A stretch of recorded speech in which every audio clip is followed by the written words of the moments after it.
Hello, everyone, and welcome to this week's bumper edition of the Irish Abroad Show. It's myself, Paul Tierney, and I'm joined by Browne once again. How are we? You were off sick last week. I was a bad old dose of having the flu last week. I have to say, I took antigen test and everything else, that so it wasn't COVID, but I have to say it was actually worse last week than it was when I had COVID there back in September last year. So just shows you never know what's around the corner for you. But no, all good, back and refreshed this week. Thankfully, it was a bonkers kind of couple of days, really, wasn't it? It wasn't quite a double game week, but there was a lot of rearranged games, the EFL, a lot of heavy Irish involvement in the Premier League gone by as well.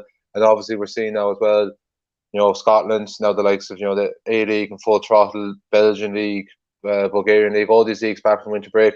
And of course, your favourite league, the MLS, is back better than Oh, ever. oh, it's back. Yeah, fantastic. Yeah, what a league. So far, not much involvement in it, really. Even last week with Gary, there wasn't really much to talk about. But look, hopefully the lads can get going anyway, and we have a couple more interesting things to talk about rather than subs coming on for 13 minutes or something like that. You know yourself.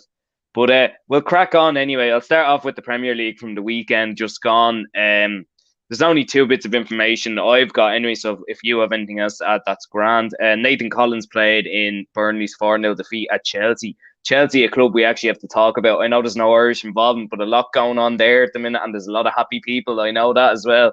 And a lot of happy people and a lot of upset people as well. Um, and also on Monday night, there was two assists from Matt Doherty and Spurs 5-0 win over Everton. Seamus Coleman did play in that, and he did come under fire from the Monday Night Football team as well, Jer. He didn't. He did. Not so much him, more so the lads he's beside. But they did say he is, as we've known for a while, since the leg break, really, he hasn't really come back himself, and he is getting on as well.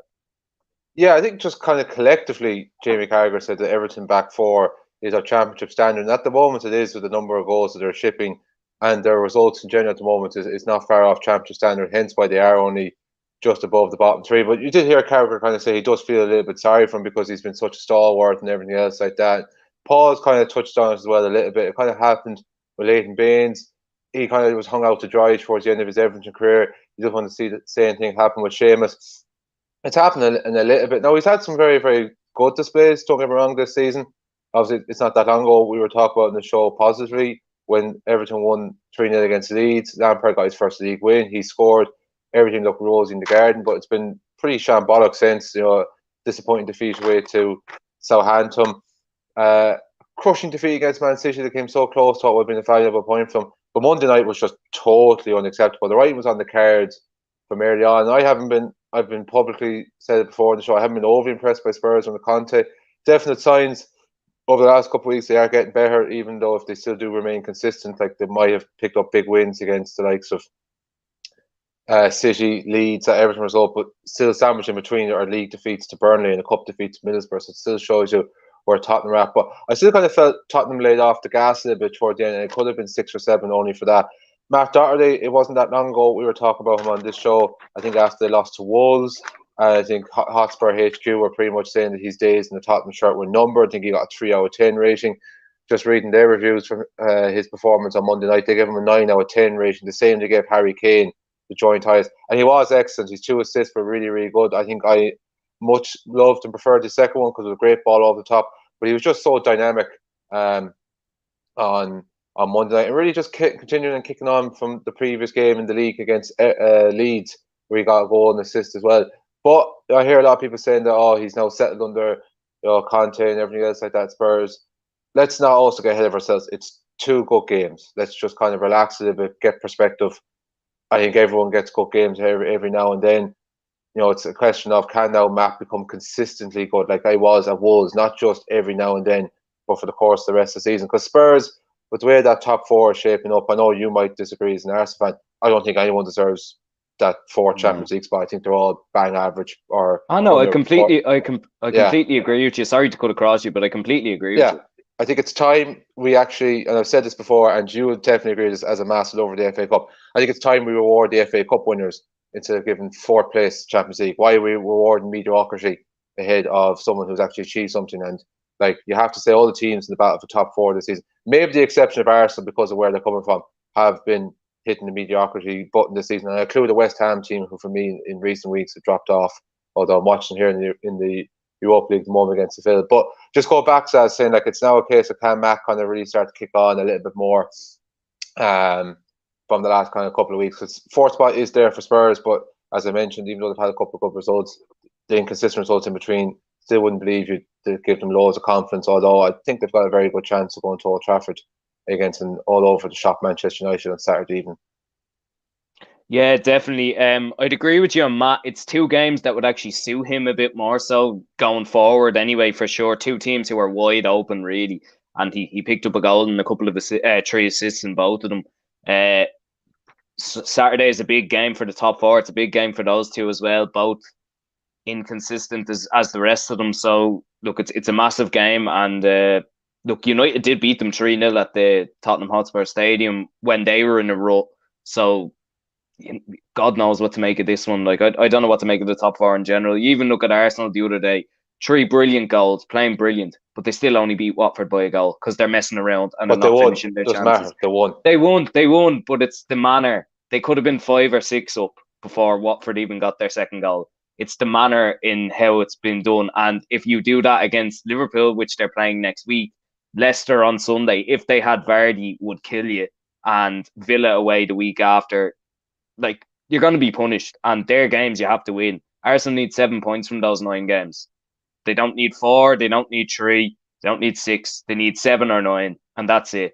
I know they're not going to beat Liverpool. I've already accepted that, but get a draw, get something, and just put yourselves in a good position for the next part of the season. Because the other 2 games in hand are Spurs and Chelsea, and they're not really games in hand. You don't want to have to play those. Like, you'd rather kind of get them out of the way, get them done, and then assess. It's not a game in hand. It's a killer. And look, we'll briefly talk about Chelsea anyway.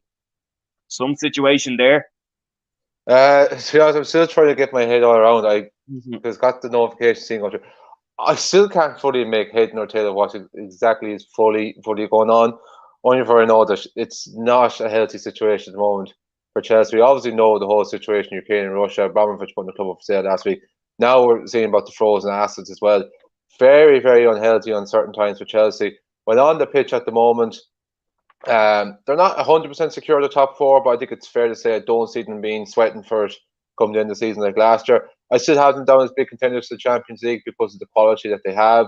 Like they showed in the League Cup final against Liverpool how dangerous it can be. And I think in that competition where they will be able to put all their eggs into one basket, maybe the exception of the FA Cup, come the quarterfinals time, I think they are a strong side. But you just wonder how much of all this is going to affect. But like until I get my head fully around and try to take in everything that's going on, because there just seems to be so much developments and changes the whole time, and a lot of fake stuff you've seen put up on social media. You don't know what to believe, what not to believe. I'm not going to overly comment on it, only for I just think it's an utter mess with Chelsea at the moment, and it's not a situation that, as a Liverpool fan, I would envy anyway. Yeah, definitely. I've watched a couple of things on TalkSport, and I don't really like watching TalkSport or listening to it. I think sometimes it can be a bit iffy, but they tried to explain it. They've had people down there, but it just keeps continuing. And just there a couple of minutes ago, actually, 3 have pulled out of their sponsorship. Seen that, yeah. I wasn't sure if it's true or not, yeah. Yeah, so they're gonna have to take that off the jerseys tonight when they play Norwich, which is just, I mean, that's just another hassle for normal kit men. Well, not normal kit, but like lads who actually work for the club, normal people. That's who's gonna suffer in this more so than anyone. Don't worry about the players or anything. It's the normal people and the fans who are going to suffer from this, and it's. But look, listen, what else can they do, really? To be honest, not that it matters much this time of the season, but also as well, there's a transfer ban. I'm correct as well, saying that not even just that, because players can come in or out of the club. Like, so it's just it's something that, like I said, it's not major to worry about now because it's mid-March. But give another 2 or 3 months time when the summer window opens, I think that's something that they want sorted. Because like on the pitch, I know it hasn't been the best of seasons for Chelsea, but that's not predominantly down to major lack of form. I think they were badly hit by injuries and COVID around Christmas. As I touched on, one of the reasons why I still think that they are serious contenders to Champions League, because I think now that they're getting players back, they've got a lot of quality, a lot of squad depth. The situation under most circumstances you think would be settled in terms of the manager Thomas Tuchel, but Chelsea obviously aren't normal. Tuchel doesn't win the Champions League, he's probably going to get sacked, which I think is very, very harsh, because I think there's a really clear identity about the way Chelsea play, unlike Frank Lampard. But suppose you throw all this into the mix now as well. It's going to be a crazy couple of months for Chelsea. And for something that really is largely had nothing to do with them. It's because of powers that be with the country that their owner was from. Has pretty much just put all this into Spaniards into work, like no more than every other Russian athlete or sports team out there at the moment who have been punished predominantly due to no fault of their own. Yeah, exactly. It's a crazy situation, and it doesn't look like it, but hopefully there can be a resolution soon in all aspects of it anyway. And look, heart out to everyone who's involved. Do you want to run through the championship? Maybe we'll go back to the actual Irish involvement. You can do the midweek, the weekend, and I can do the midweek. Yeah, just to touch back on the Premier League, just one bit you left out as well there as well. Shane Duffy returns to the Brighton team, and he picked up his 7th yellow card of the season as the Seagulls fell to their 4th straight defeat, losing 2-1 away to Newcastle. Sussex Live get the Derryman a 6 out of 10 rating, saying on the whole did well against Chris Wood in a good old rough and tumble of sorts. The match was a return to form for the Irishman after a rough display against Burnley in his last outing. Duffy didn't play in their previous game set against Aston Villa. Evan Ferguson once again was on the bench. He was an unused substitute in that game. Brighton, as I mentioned, 4 defeats on the bounce. They're hitting a bit of a stump, but overall in general they're having a fantastic season. I think prior to this 4-game losing run, they only had lost 4 games all season. They're not in any danger of being relegated, but I suppose maybe any potential push them for Europe is gone, but still I don't think it's any major concern for Graham Potter and co there.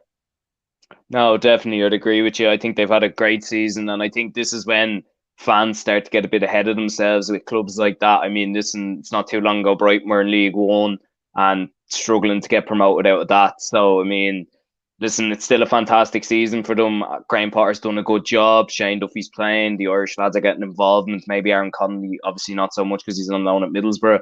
But hopefully, if he does come back, he'll get more involvement. But yeah, they've had a great season. They were a really tough team to beat, and honestly, one of the weirdest teams I've ever watched play some lovely, lovely football, but just struggle to score goals, and teams struggle to score against them as well a lot of the time. So they're just the weirdest team. But look, they do well, and fair play to them on that. And yeah, I think that's probably why I think that the highest draw rate, well, between themselves and Burnley, I think they have the highest draw rate in the Premier League this season. And just even on Burnley, Nathan Collins got a 4.5 rating from. Just going to check the publication again. The Burnley Express saying positive show in the first half as he got a foot or his head to anything that visitors put into the box. The Republic of Ireland defender was also threatened at the other end when powering a header over from McNeil's set piece. However, was part of disjointed defence in the second half as he was completely pulled out of position with Chelsea's moving across the front. So that was a definition of game two halves. Game plan absolutely worked a treat for Burnley in the second half.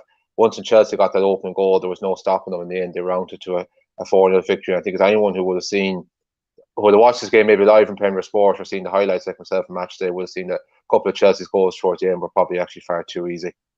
Yeah, they were. I saw them myself. Very, very easy. Not like Burnley to drop down the tools that easy. It's more of a Man United thing, I think, to be honest. But yeah, look, that's not really one of the games for Burnley. Burnley have more important games ahead. They know where they're going to get their points from, and they'll keep going. How we ever doubted Sean Dyche to even consider challenging for staying in the league, I'll never know. But they are. I still think they have a great chance. I still think one of Leeds or Everton might drop in there unless they start winning soon. Looking pretty precarious for both of them as well. Yeah, massive game for Burnley on Sunday. They've Brentford away. Like, that's a crucial game. You kind of feel Brentford now getting themselves a bit of daylight after that win against Norwich last weekend. Another 3 points there for Brentford would definitely, I think, probably have them 3/4 away there, you would say. Yeah, like, you'd still kind of feel that Burnley, they've been here, done this before, that they have the steel to get out. Leeds, it's just hard to see where results is going to come for them. Huge game for them this weekend. Like, they probably won't get a better chance to get 3 points at home against Norwich. And then as for Everton, as you mentioned, they're an absolute free fall as well at the moment. And you feel one of them two could potentially get sucked in because Newcastle, who we kind of thought for a long time were a certainty, they've pulled clear. They look like they're going to be okay. They've got that bit of a cushion, bit of a gap, and they've got momentum going, albeit they do play Chelsea this weekend, so that could be a test for that. But as we're saying, do we want to move on into the Championship? Do you want to take the weekend, or will I run through that? I don't mind, man. I don't mind. I have the weekend here. I'll go ahead. It's all good, and then you can do the midweek. Right, so I just done these in order basically. So I started with Friday night and moved down. So Joe Ward and Sammy Schmodix played in Peterborough's 3-0 defeat to Huddersfield. Huddersfield, who are well in contention for automatic promotion. I didn't see that actually, but Bournemouth have like 4 games in hand on them. So realistically, they probably will be caught. John But Egan Bournemouth are played. smack bang out of form though, so Oh, you never they know. didn't. I watched them over Christmas as well. They're I don't know what it is about them. They just don't Yeah, play well whenever I watch them. Like, they're weird. So all the teams around the playoffs, they seem to go in form one week and out form the next week. It's nature of crazy. the championship. It's the Yeah. beast that is that Besides league. besides Fulham, who Yeah, Mitrovic is just like Mitrovic. Did you actually see the tweet during the week? It was like, "Oh, I'm Mitrovic. I score 36 goals in the championship. Oh, grow up, will you?" It's like that. It's like saying, "Oh, I'm Mitrovic. I'm so good. I can do it at this level, but I can't do it at that level." But he is still a great striker. I'm not criticizing him, but it was just funny the way he just bangs in goals like nothing really, to be honest. Um, the next game on Friday, anyway, John Egan played in Sheffield United's 1-1 draw with Nottingham Forest, two sides who are in and around the playoffs as well. Darragh Lenihan's Blackburn were beaten 2-0 by Fulham in the early game on Saturday afternoon. Scott Hogan was on the sub in Birmingham's win at Bristol City. Festi Ebisele, Aaron Cash and Jason Knight played in Derby's 2-0 win against Barnsley. Ravel Morrison scoring twice in that game. yeah. There's a name who, I mean, he's actually managed to stay at the club for longer than 3 months, which is amazing. But that must be the Rooney effect, I'd say, as well. Callum Robinson and Jason Malumbi played in West Brom's 2-0 win at Sean McLaughlin's Hull. So that's West Brom's first win in a long time as well. Aaron Conley played 86 minutes in Middlesbrough's 2-1 win against Luton Town. Two more teams fighting for the playoffs there. And assist for Alan Browne and Preston North End's 2-1 win against Mark Travers Bournemouth. You mentioned Bournemouth out of form again. Joel Bagan sets up a goal and Mark McGuinness played as well. Jeff Hendrick and Jimmy Dunn also played in Cardiff's 2-1 win against QPR. The last two playing for QPR. And Dan McNamara helped Millwall win and keep a clean sheet at Reading. Reading, again, a team close to Derby. And finally, probably the main thing to talk about from the weekend in an Irish perspective anyway, Micheal Obafemi scored twice and he set up one as Swansea beat Coventry City 3-1 at the Liberty Stadium. Ryan Manning and Cyrus Christie played also. Obafemi seems to be finding his feet at the right time as well, Jer. Yeah, just as there's an international window coming up in about 2 weeks, Ethan Kenny going to be naming the squad. That takes up to, I think, 5 goals for the season now. 4 of them have all come since the 5th of February. You got the winner against Blackburn that day. As you mentioned, an assist there as well on Saturday. He's got a couple of assists in his last couple of games. Swansea not exactly shooting the lights out this season compared to last season, where I think they made the playoffs or they were close to it anyway. Sure, they were the playoff final actually.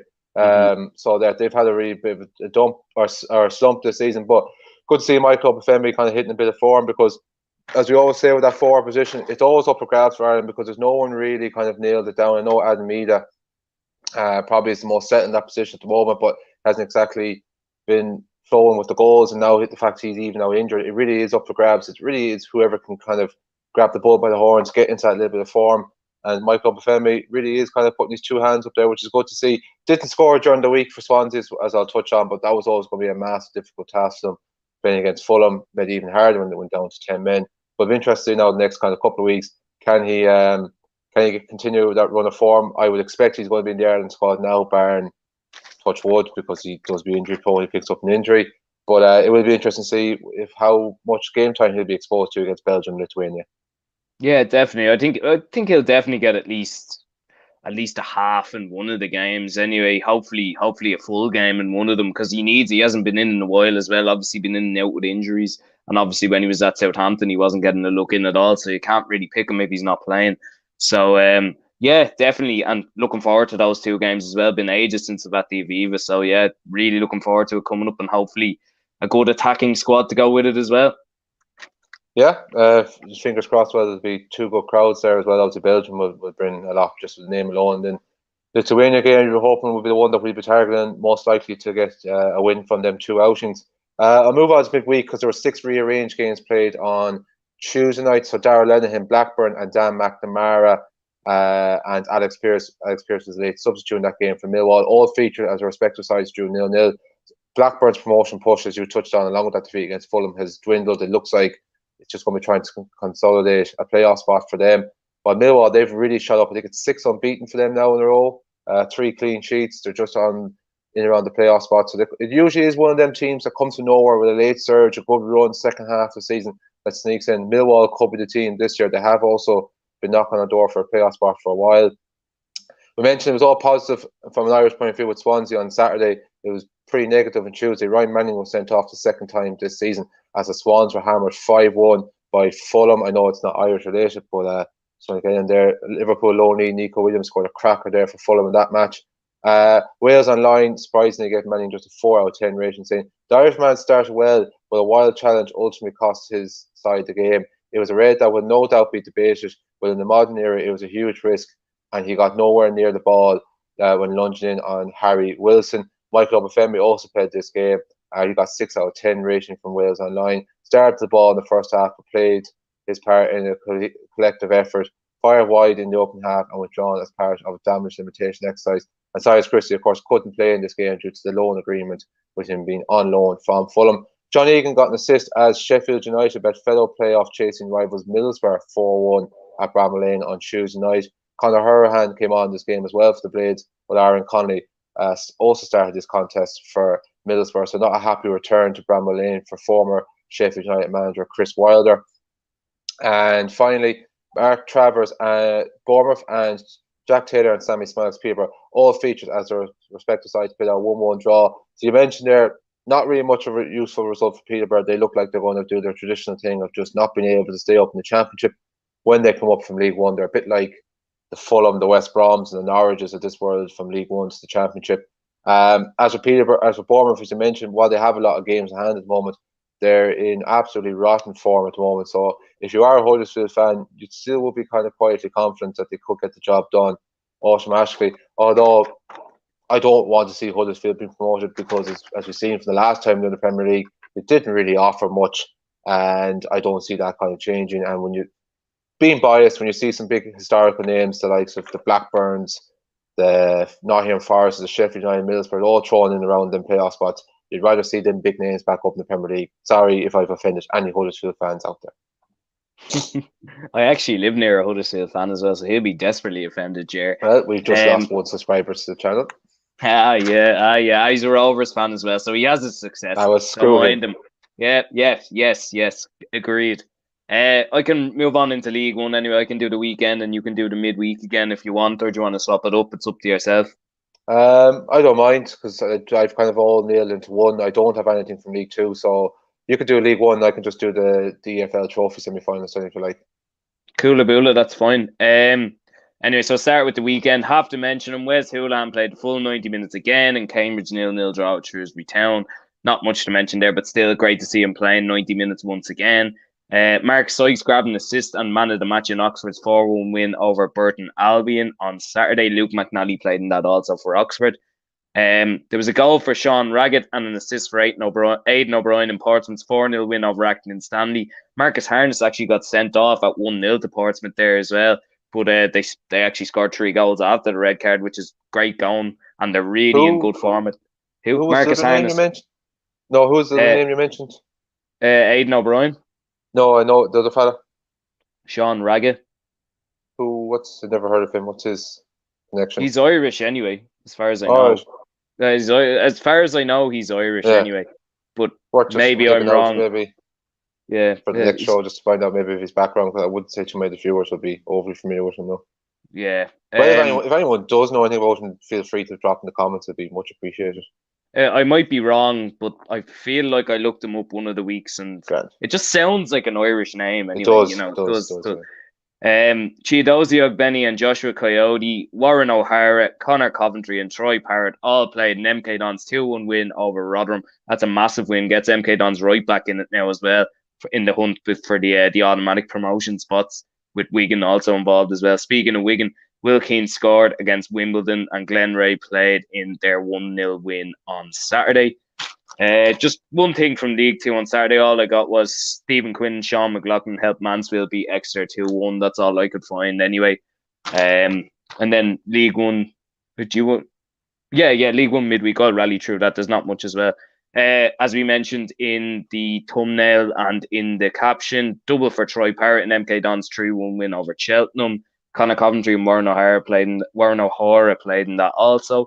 And great form from Troy at the minute as well. Great to see. And the only other bit I got was Ronan Curtis, Gavin Bazunu, Sean Raggett. Again, we're not sure. Aidan O'Brien played in Portsmouth's 3-1 win at Crewe. So we mentioned Troy. Troy's in flying form as well, like Michael. Yeah, badly needed, I suppose, from a goal point of view. I don't think there's many questions of his quality of displays and performance for NK Dons over the last kind of couple of weeks. I think, by all accounts, it's been very, very strong for an NK Dons team that are going well, and you mentioned right in the push for promotion. But at the end of the day, Troy is brought there to get goals. You know, as I mentioned, it's well up for grabs for Ireland. It's the first time he's scored since October, so he badly needed that. And again, a bit like Michael, hopefully it's the case now he can kind of kick on, because he started the season quite well. He was getting goal contributions, absolutely no problem. So I'm hoping to see more of the same like that from Troy, because he's well capable of it. It's up to 6 goals this season, which isn't too bad. But I think, you know, considering they dropped down to League One and maybe with the reputation, people might have been expecting a little bit more. But there still is the guts of 2 months left, the guts of probably 8 or 9 games. If you can push that up by another 4 or 5, get into double digits, you know, considering he's still a teenager, I still think that would make for a pretty good return. I suppose the big thing is everyone always has this big hope that he's going to be the big next superstar to come through with Tottenham. I'm not quite sure if that's going to happen. He's quite at that level.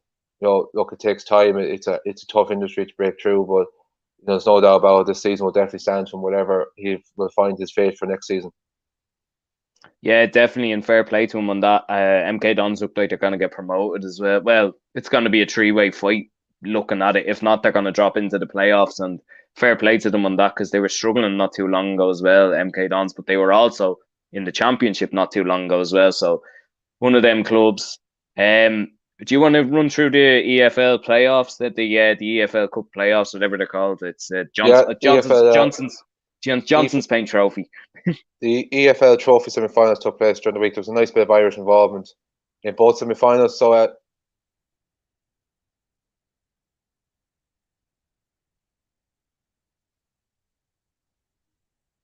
sorry, just my phone was going off there for a second.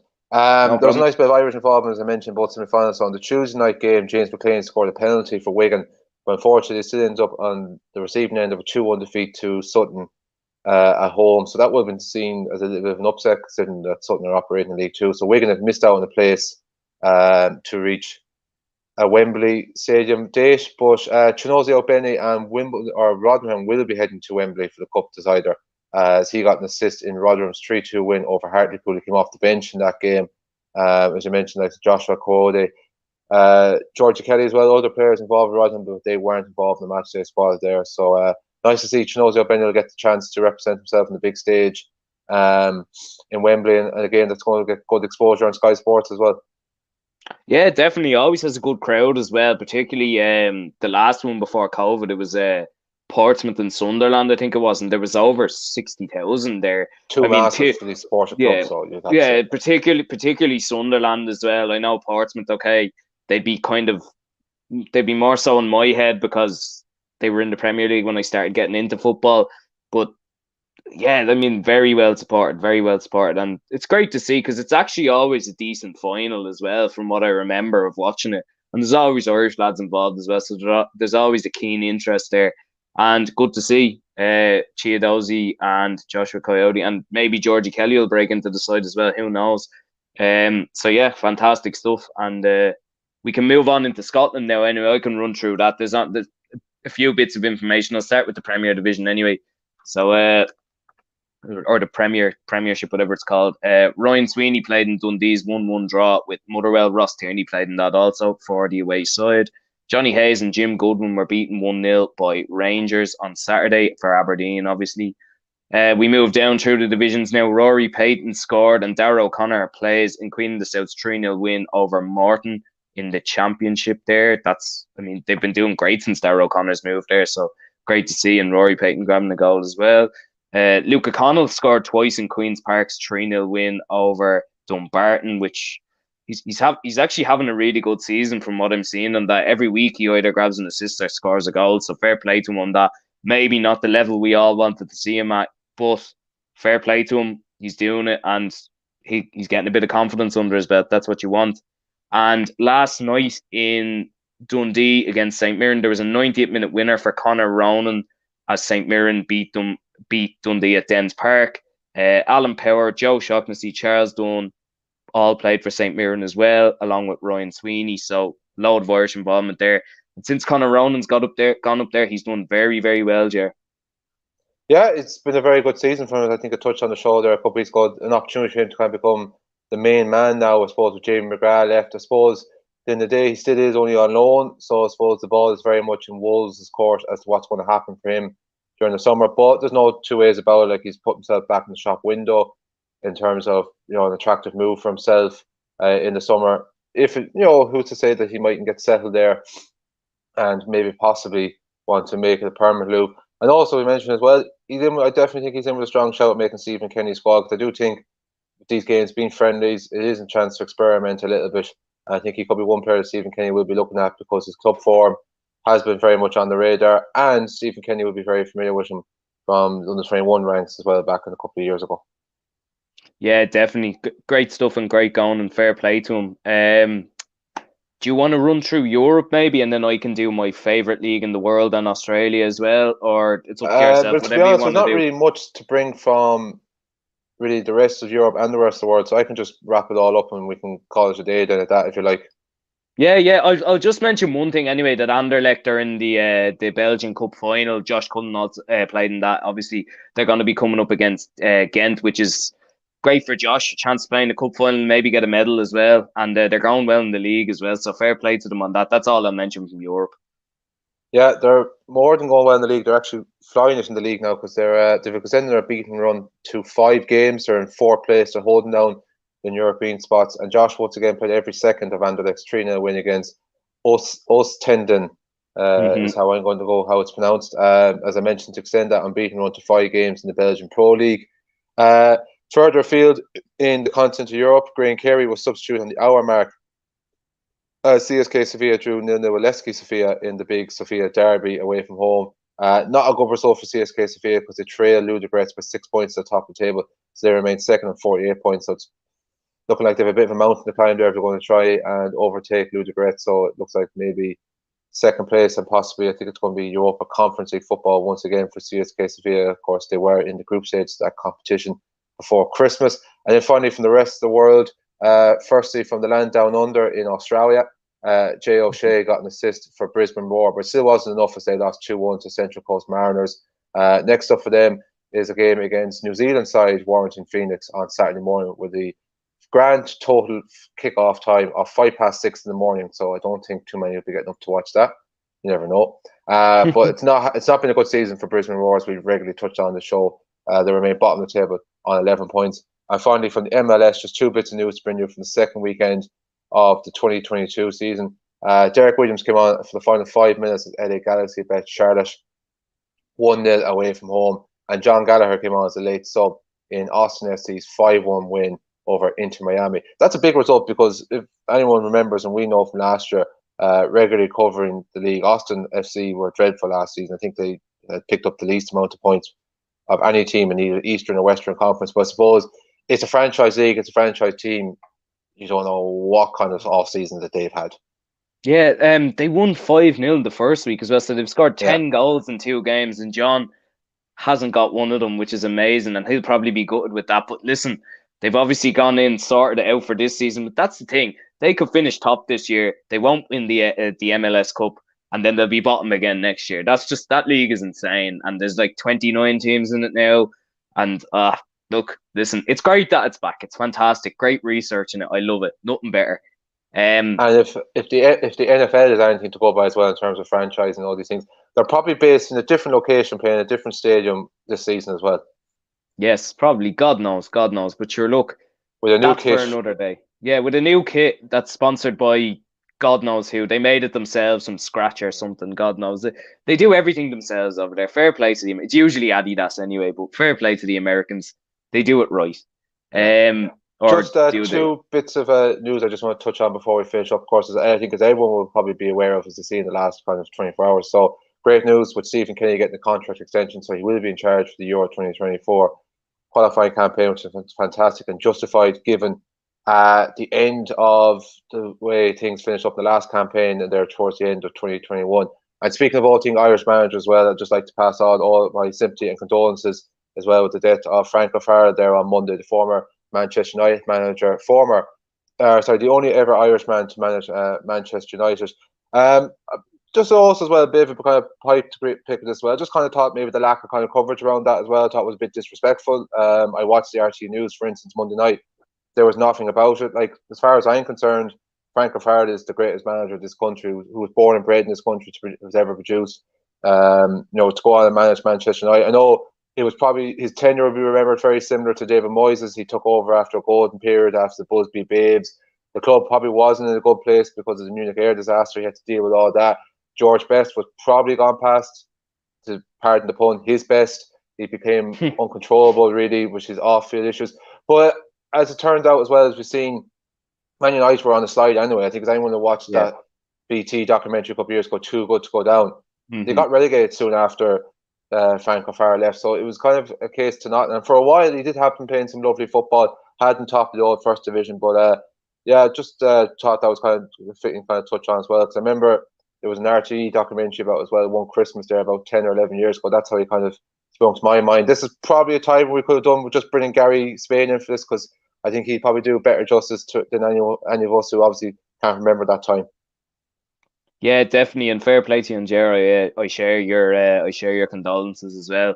Yeah, I mean, I'm sure Gary, we can get him to talk about it on the League of Ireland show next week as well. I'm sure he'll be buzzing to talk about him. And in terms of Stephen Kenny as well, fantastic to see, well deserved. And look, he's got them playing good football. I think we're going places. So yeah, hopefully we can get a win in the Nations League finally as well coming up, because it's been a long time waiting for one of them.